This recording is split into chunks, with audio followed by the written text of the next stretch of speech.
And now we have a gross weekly pay again. So John is working at some company. He has some working hours per week, but they are not fixed. So that's why we have different gross pay. Yeah, from week to week. And rate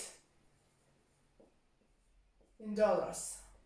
Rate per hour. How much dollars does he earn per hour? And if he's working 40 hours per week or less, let's write it so, his rate is $10 per hour.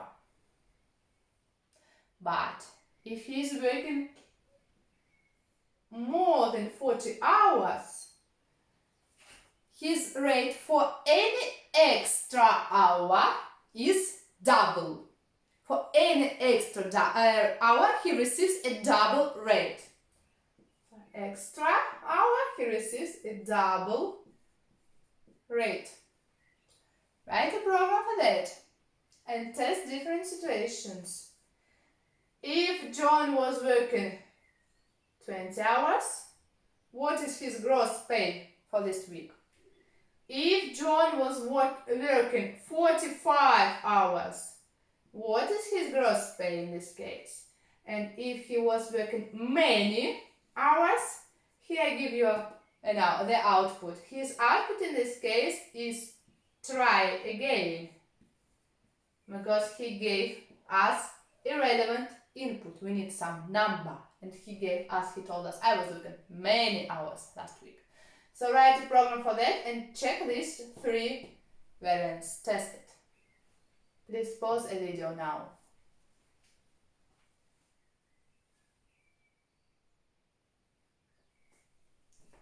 Let's check your program together. So first of all, we introduce input variables for these 2 parameters, hours and rate. We create X is input hours,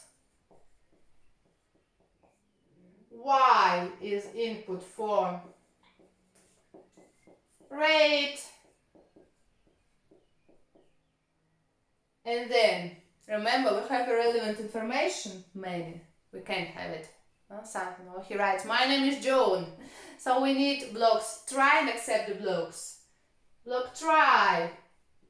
When we receive relevant numbers, we have to convert them from string to, let's convert them into floats, because he can work 40 hours and half or 29 hours and 20 minutes.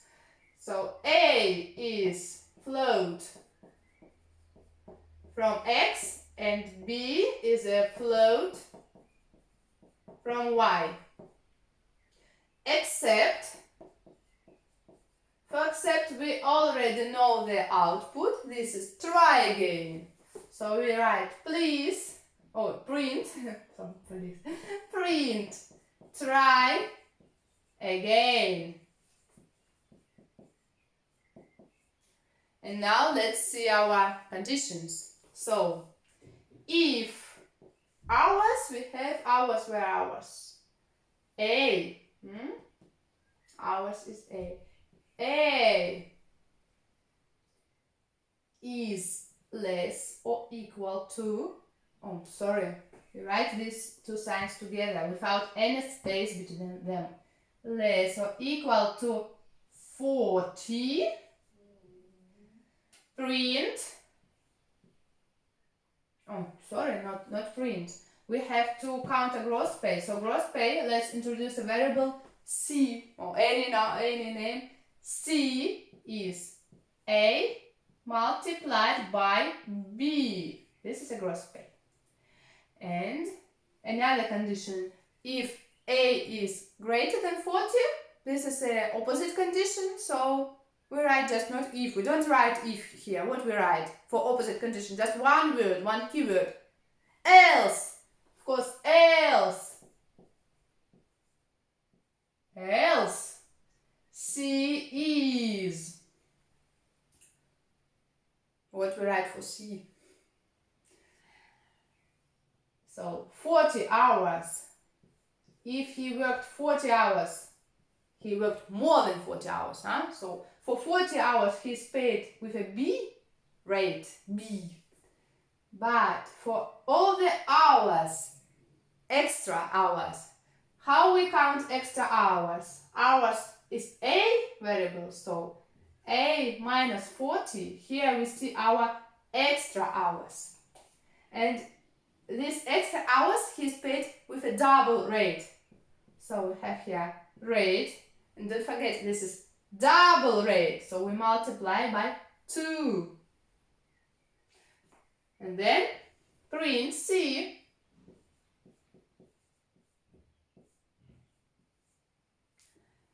Let's run the program now. First of all, we check our 20 hours. Hours, 20. Rate, 10. Everything is okay. It comes to the try block.